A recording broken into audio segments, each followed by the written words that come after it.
नमस्कार दोस्तों। जैसा कि आप जानते हैं, कल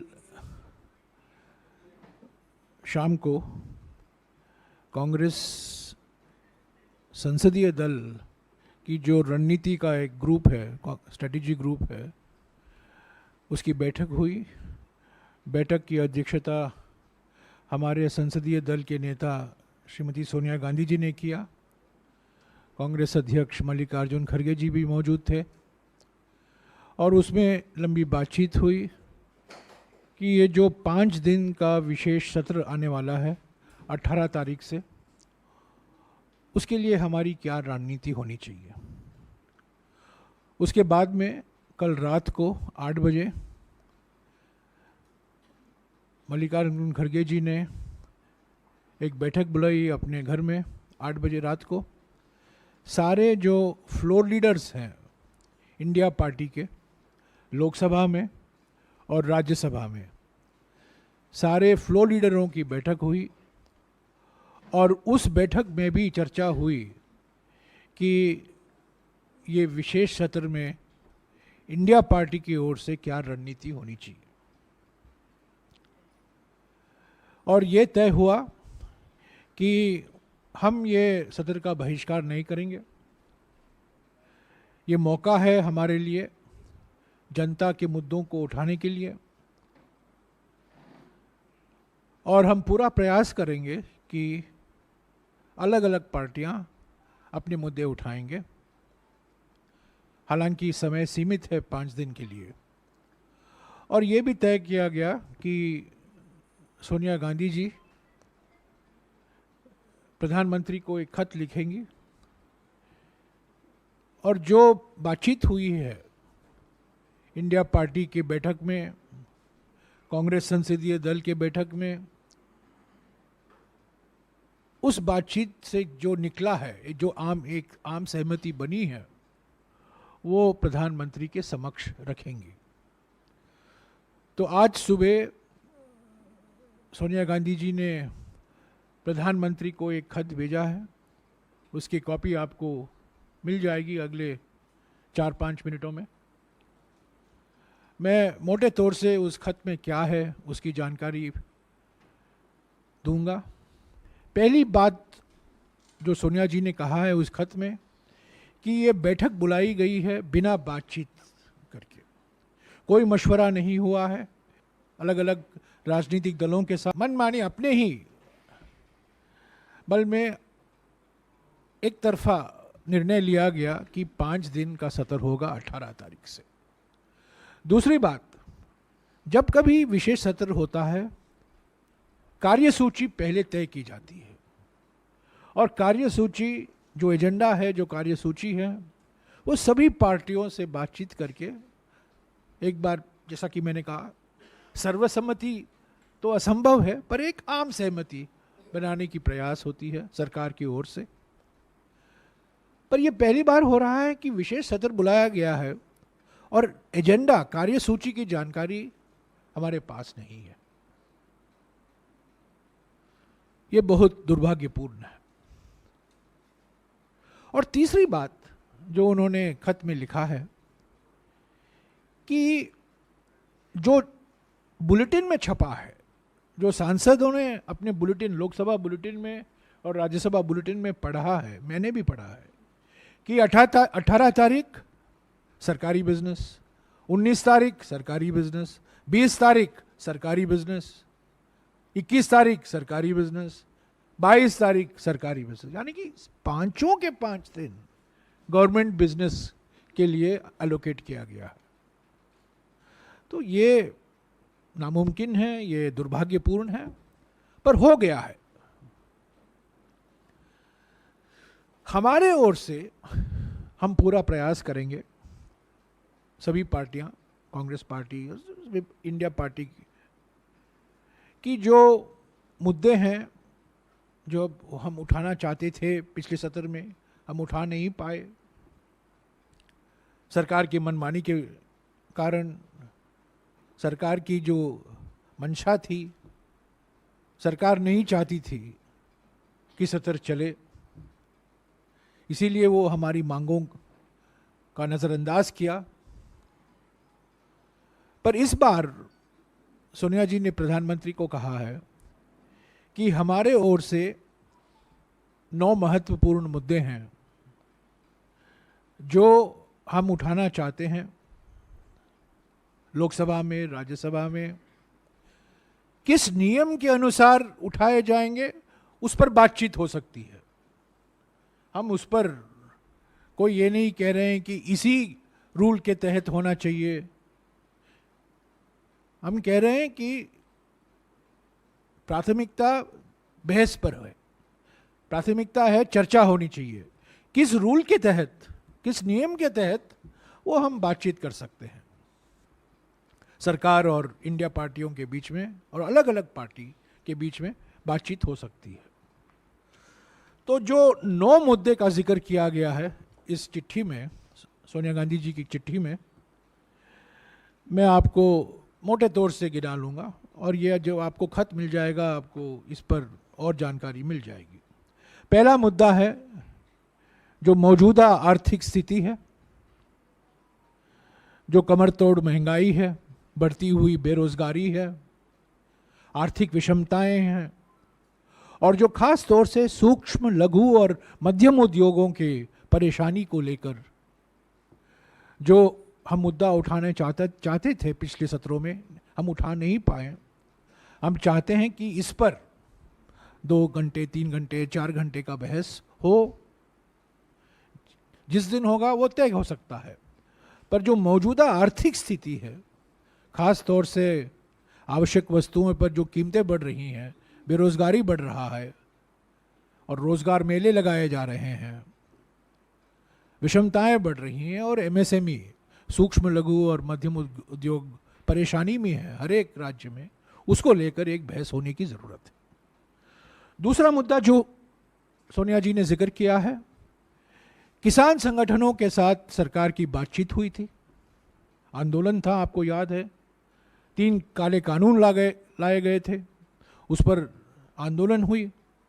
बाद में सरकार को मजबूरी से उन कानूनों को वापस लेना पड़ा, पर कुछ समझौता हुआ था, कुछ वादे किए गए थे एमएसपी को लेकर, खास तौर से कानूनी गारंटी एमएसपी को देने की बातचीत हुई थी और किसान संगठनों के अलग अलग मांगे भी थी।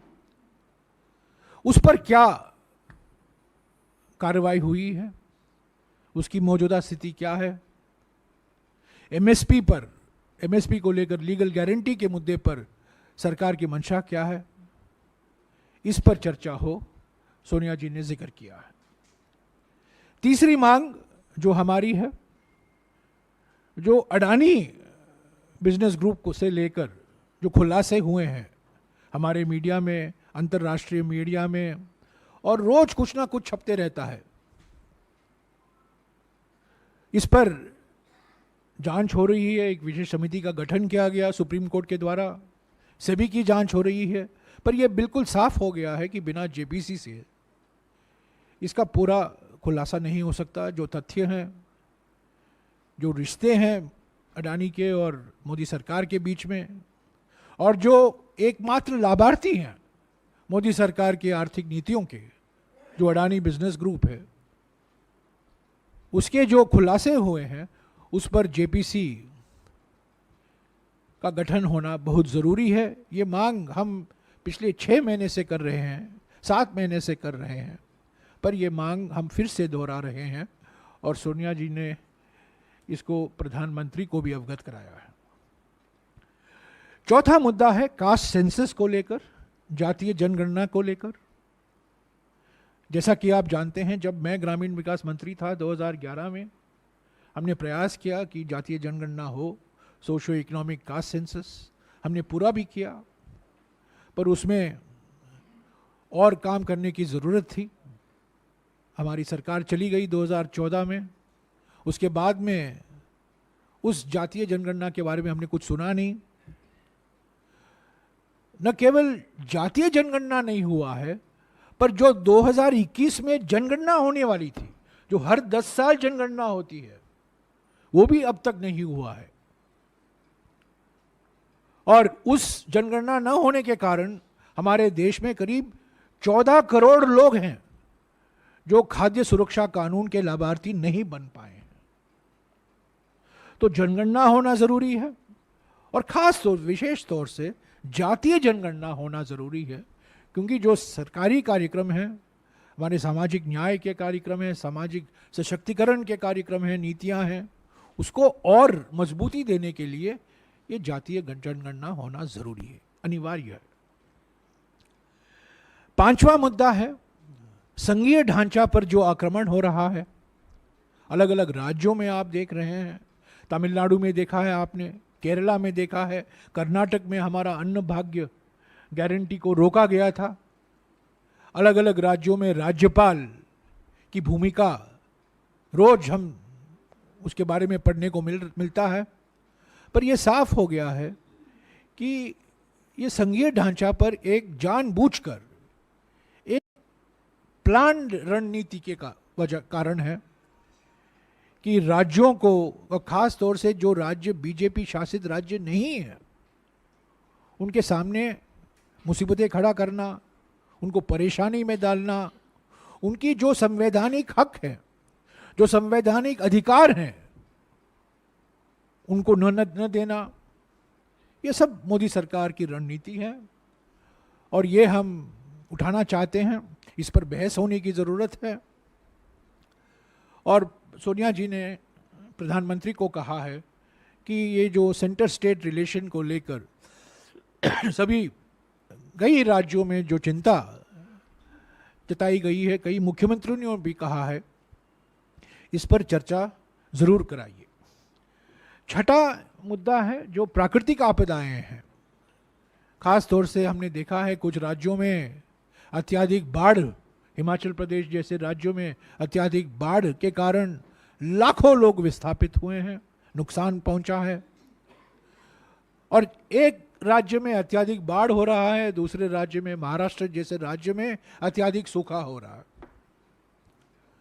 तो ये अत्यधिक बाढ़ और अत्यधिक सूखा ये प्राकृतिक आपदाएं हैं, पर अब तक इसको प्राकृतिक आपदा घोषित नहीं किया गया है।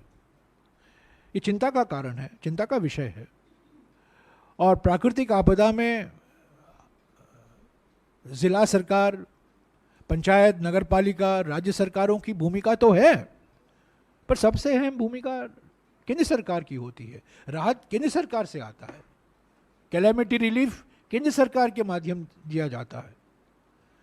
तो ये कई राज्यों ने भी बात उठाई है, और न केवल बीजेपी जो विपक्ष के राज्य हैं, पर सभी राज्यों में जो प्राकृतिक आपदाएं से पीड़ित हैं, या तो अत्यधिक बाढ़ या अत्यधिक सूखा, तो इस पर हम समझते हैं कि वक्त आ गया है इसको संसद में चर्चा हो, और सोनिया जी ने इसका भी जिक्र किया है। सातवां मुद्दा चीन से लेकर है। आप जानते हैं 19 जून 2020 को प्रधानमंत्री ने स्वयं चीन को एक क्लीन चिट दे दिया था, पर उसके बावजूद आज हमारे ज़मीन पर चीन बैठा हुआ है। लद्दाख और अरुणाचल प्रदेश में हमारी सीमाओं पर गंभीर समस्याएं पैदा हुई हैं, चुनौती है हमारे लिए, विदेश नीति के लिए।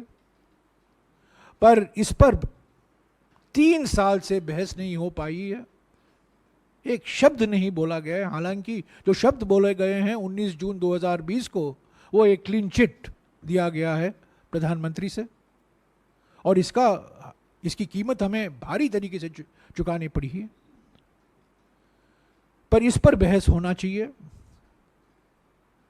और अगले रणनीति क्या, एक सामूहिक संकल्प हम दिखाएं इसको लेकर, सिर्फ आलोचना के लिए नहीं, पर हम चाहते हैं एक सामूहिक संकल्प संसद की ओर से दुनिया के सामने रखा जाए कि यह हमारे लिए सबसे बड़ी चुनौती है, और इसका मुकाबला हम एकजुट होकर करेंगे। आठवां मुद्दा जो सांप्रदायिक तनाव पैदा किए जा रहे हैं, मिसाल के तौर से हरियाणा जैसे राज्यों में, ये चुनावी रणनीति तो है ही, पर सांप्रदायिक तनाव कई राज्यों में प्रयास की जा रही है। कभी कभी जो संस्थाएं हैं बोला जाता है ये फ्रिंज एलिमेंट है, पर कभी कभी नॉन फ्रिंज एलिमेंट भी इसमें शामिल है। तो सोनिया जी ने कहा है कि जो कम्युनल टेंशन है, सांप्रदायिक तनाव है, अलग अलग राज्यों में एक भय का वातावरण बनाया गया है, एक माहौल बन गया है भय का। लोग चिंतित हैं, सब लोग चिंतित हैं, लोगों को निशाना बनाया गया है, इस पर चर्चा हो। और आखिरी मुद्दा जो उन्होंने जिक्र किया है मणिपुर को लेकर, 4 महीने हो गए हैं, सुप्रीम कोर्ट ने कहा है संवैधानिक संस्थाएं सब खत्म हो चुकी हैं, आज भी लोग पीड़ित हैं, लाखों लोग विस्थापित हैं। और आज ही हमें पढ़ने को मिला है कि अगले 5 दिन के लिए, जब हम G20 मना रहे हैं दिल्ली में, 5 दिन के लिए इम्फाल घाटी में कर्फ्यू लगाया गया है। तो अगर स्थिति नॉर्मल है तो 5 दिन के लिए पूरा कर्फ्यू क्यों लगाया गया है? तो ये 9 मुद्दे हैं सोनिया जी के खत में, और उन्होंने कहा है कि एक रचनात्मक सहयोग के भावना से, इन्होंने ये शब्द इस्तेमाल भी किया है, इस रचनात्मक सहयोग के भावना से आप ये तय कीजिए, समय दीजिए और बताइए कि इन मुद्दों पर एक मौका मिलेगा सभी पार्टियों को अपने बात रखने का। न सिर्फ हमारी पार्टी, सभी पार्टी, बीजेपी की पार्टी भी चाहेगी कि इन मुद्दों पर वो भाग लें, पर इस पर चर्चा होना जरूरी है। इसके अलावा कुछ राज्यों में भी ऐसे हैं, महत्वपूर्ण मुद्दे हैं। तमिलनाडु में लेकर नीट का मुद्दा है, महाराष्ट्र को लेकर मराठा आरक्षण का मुद्दा है। ये भी वहाँ के पार्टी जो सांसद हैं वो इस सत्र में उठाना चाहेंगे और वो मौका उनको भी मिलना चाहिए। तो आपको खत मिल जाएगा। हम उम्मीद करते हैं कि हालांकि अगले 4-5 दिन सरकार व्यस्त रहेगी, पर 18 तारीख तक हमें समय है। सिर्फ सरकारी एजेंडा के आधार पर यह विशेष सत्र नहीं होना चाहिए। सिर्फ government business, government business, government business, government business, government business 5 बार लिखा है बुलेटिन में। ये हमारे लिए, हम इसको स्वीकार नहीं करते, ये नामुमकिन है, ये परंपरा के खिलाफ है। जो आपका एजेंडा है, बैठक बुलाइए, हमसे बातचीत कीजिए।